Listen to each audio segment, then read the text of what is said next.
Operation सिंदूर के दौरान भारत ने कुल 15 ब्रह्मोस फायर किए थे, जिसमें 11 तो एयर बेसेस उनके तबाह हो गए। ये जो घर के भेदी हैं, हथियार नहीं उठाएंगे तो फिर अल्लाह को कैसे लगेगा कि इनने अपनी जान दी है?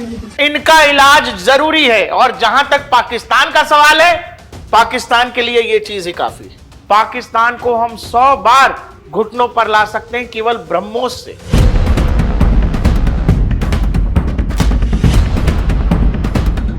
जूते मारते रहिए, पाकिस्तान ऑन टाइम रहेगा। आप जूते मारना भूल जाएंगे तो दिल्ली हो जाएगा। All those responsible will be brought to justice.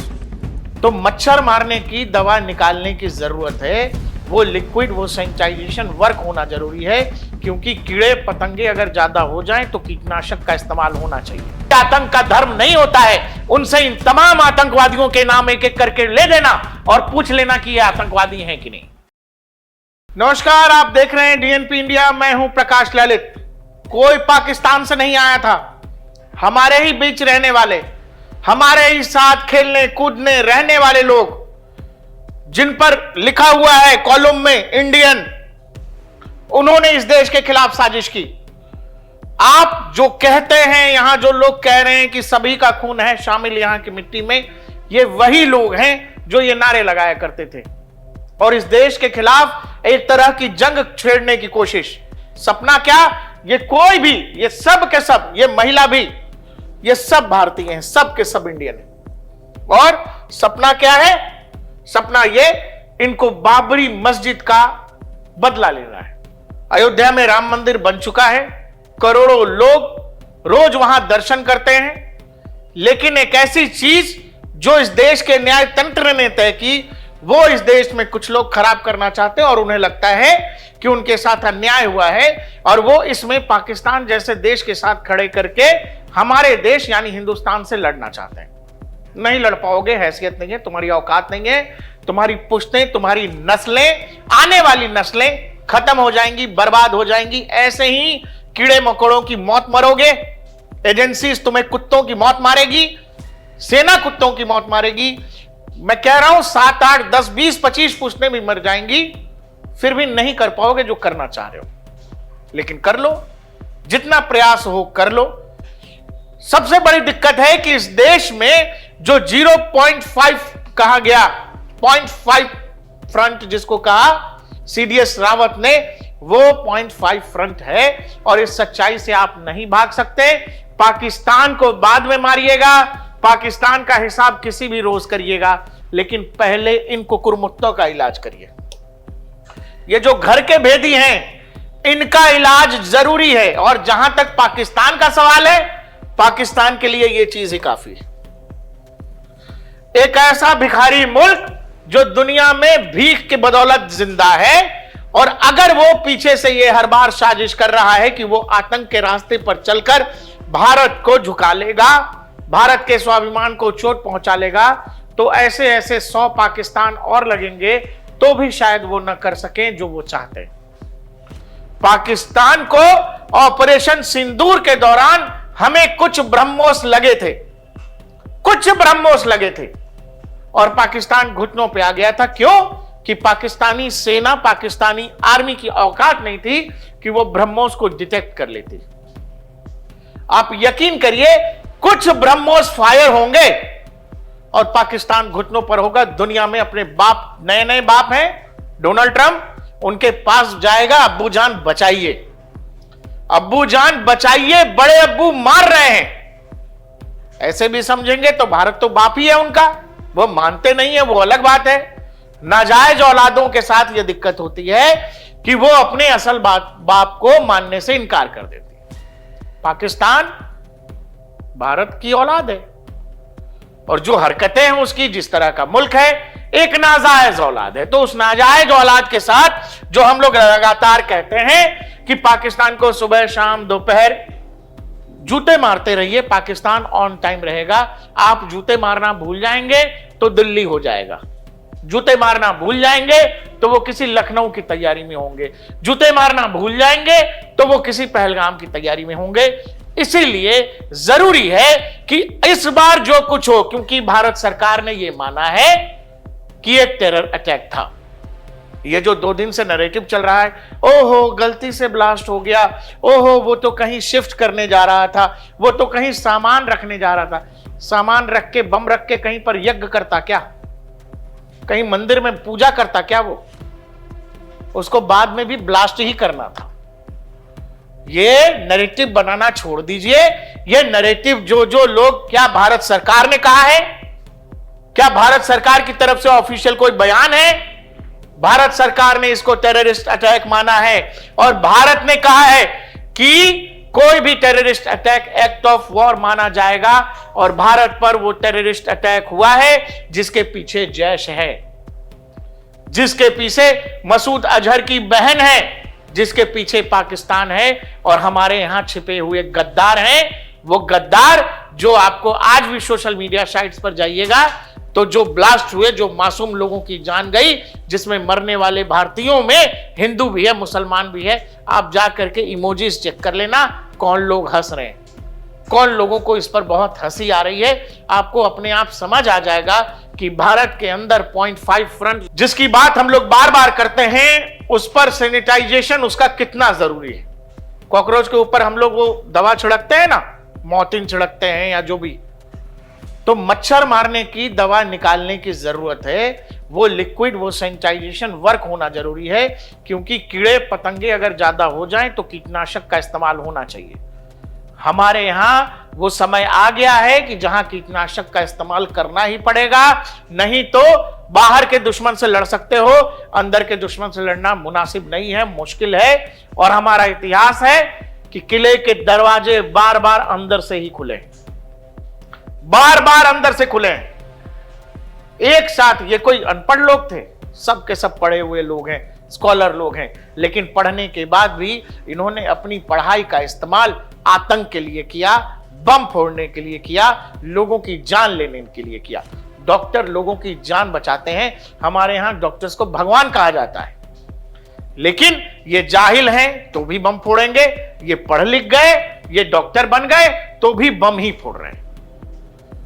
ये जो 0.5 फ्रंट है और जो इनको बचाता है, सीधा सीधा इस्लामिक कट्टरवाद इसके लिए जिम्मेवार है। लेकिन लोग इस पर बात करने से बचेंगे, लोग इनका नाम लेने से बचेंगे। वो आपको बताएंगे कि नहीं नहीं, नरेंद्र मोदी ने बिहार चुनाव के लिए, ये घटिया नैरेटिव जो लोग गढ़ते हैं वो बस इसीलिए कि असल नाम, असल एजेंडा ना सामने आ जाए। वो आपसे बार बार कहेंगे कि आतंक का धर्म नहीं होता है। उनसे इन तमाम आतंकवादियों के नाम एक एक करके ले लेना और पूछ लेना कि ये आतंकवादी हैं कि नहीं। जो लोग कहते हैं कि आतंक का धर्म नहीं होता, उनसे पूछना कि मेनन के अंतिम यात्रा में जो मुंबई में निकली उसमें लाखों लोग क्यों थे, और अब्दुल कलाम जो हमारे बेहतरीन साइंटिस्ट थे, जिनको हमने मिसाइल मैन कहा, उनके जनाजे में लोग क्यों नहीं थे। एक आतंकी के जनाजे में लाखों लोग पहुंच जाते हैं, देश के सबसे बड़े वैज्ञानिक, महानतम वैज्ञानिक के अंतिम यात्रा में लोग नहीं होते हैं। तो समझना कि वो कौन लोग हैं जो कहते हैं कि वंदे मातरम हम नहीं गाएंगे, हम जनगण मन नहीं गाएंगे। इसमें बहुत बोलने बताने की जरूरत नहीं है। और ब्रह्मोस ने जब पाकिस्तान को मारा, मैंने आपसे कहा कि कुछ ब्रह्मोस पाकिस्तान में गिरे और पाकिस्तान घुटनों पर आ गया। जब आप ऊपर से नीचे तक देखेंगे, स्कर्दू से लेकर नूर खान, मुरिदके, चुनियान, रफीकी, रहीम यार खान, जैकोबाबाद, सुकूर, बोलारी, ये 11 बेसेस पाकिस्तान के तबाह हुए। वो चाहे स्कर्दू हो, एलओसी से 100 किलोमीटर अंदर, नूर खान एलओसी से 80 किलोमीटर अंदर, मुरिदके एलओसी से 100 किलोमीटर अंदर, चुनियान एलओसी से 48 किलोमीटर अंदर, रफीकी 133 किलोमीटर अंदर, रहीम यार खान 85 किलोमीटर अंदर, जैकोबाबाद 166 किलोमीटर अंदर, सुक्कूर 97 किलोमीटर अंदर और भुलारी का बेस 100 किलोमीटर अंदर।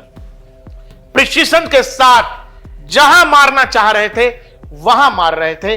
पाकिस्तान का air defence, Pakistani air force, Pakistani radar system, ये सब डिस्ट्रॉय हो चुके थे, कॉम्प्रोमाइज हो गए थे। ये सब भारत ने करके दिखाया है। मॉडर्न वॉरफेयर में बहुत कम ऐसे उदाहरण है कि किसी न्यूक्लियर देश ने किसी दूसरे न्यूक्लियर देश की ऐसी पिटाई की हो, जहां फॉरवर्ड बेसिस जो एयरफोर्स के हैं वो एकदम नाकाबिल हो गए, किसी लायक नहीं बचे और दुश्मन अपने फाइटर जेट स्क्रैम्बल नहीं कर पाया। आपके पास F-16 है, JF-17 है, सब कुछ है, लेकिन आप अपने फाइटर जेट उड़ा ही नहीं पा रहे हो। ऐसा, और 15 मिनट के अंदर पाकिस्तान के अंदर ब्रह्मोस के अटैक ने पाकिस्तान को घुटनों पर ला दिया। अब सवाल है कि ऑपरेशन सिंदूर के दौरान भारत ने कितने ब्रह्मोस मारे होंगे, या फिर आपके मन में यह भी आता होगा हमारे पास ब्रह्मोस का कितना स्टॉक है। एक बात समझिएगा, कुछ तरह की जानकारियां होती हैं जो पब्लिक के लिए होती हैं, जी इतना है, लेकिन वो जानकारी हमेशा सच नहीं हो सकती।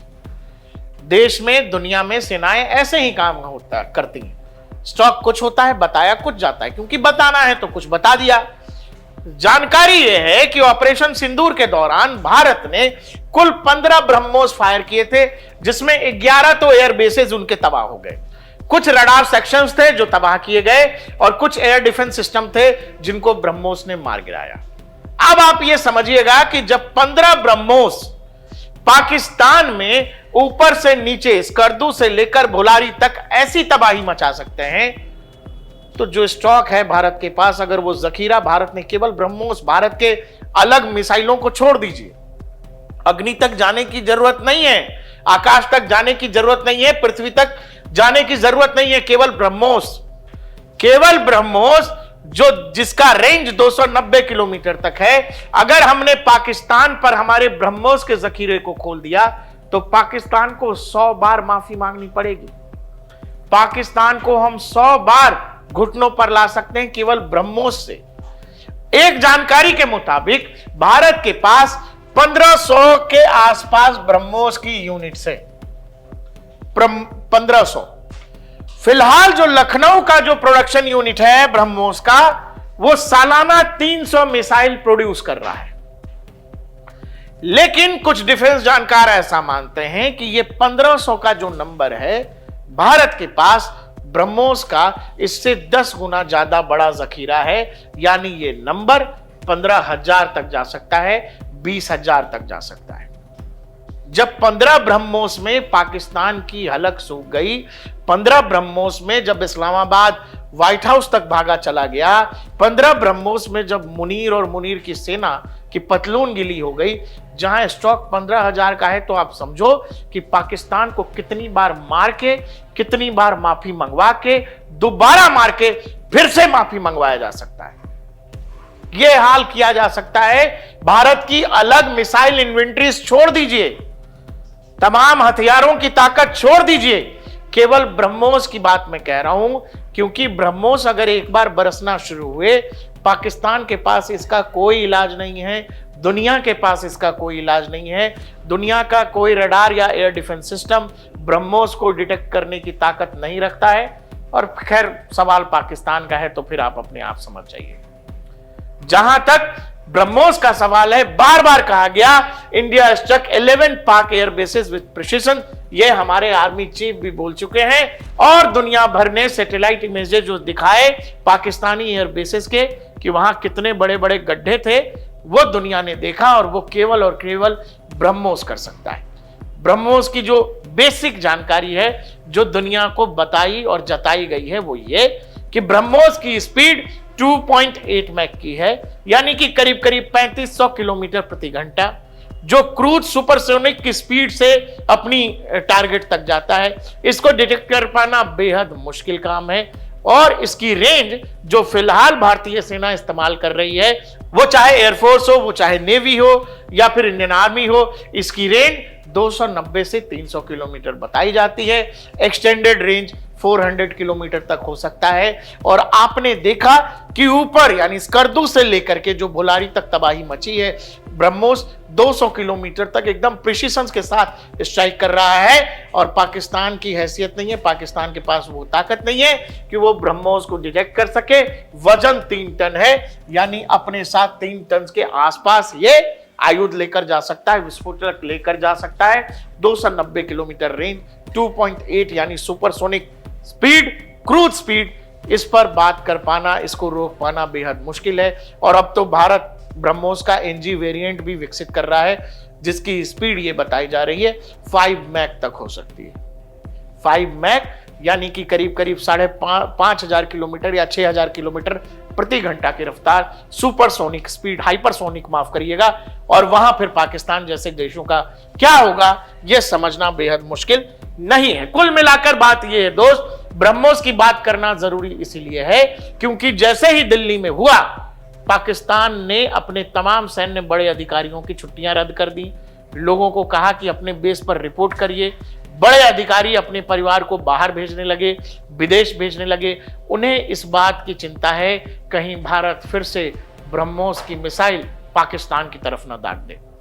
हम आपसे ये बताने जा रहे हैं कि अगर ऑपरेशन सिंदूर 2.0 हुआ, अगर हुआ, तो एक बात को याद रखना, जो कुछ ऑपरेशन सिंदूर 1 में आपने देखा है, कहानी उससे बहुत आगे जाने वाली है, बहुत आगे जाने वाली है। कहां जाने वाली है ये आने वाला वक्त बताएगा। लेकिन आपने जो न्यू नॉर्मल स्थापित किया है कि हम पाकिस्तान के 300 किलोमीटर अंदर जाकर मार रहे हैं, तो इस बार कहानी 400-500 किलोमीटर अंदर तक की हो सकती है। यह भी हो सकता है कि पाकिस्तान की बात करके हम बांग्लादेश को 2-4 चांटे लगा दें। देखते रहिए DNP इंडिया, हर खबर भरोसे के साथ।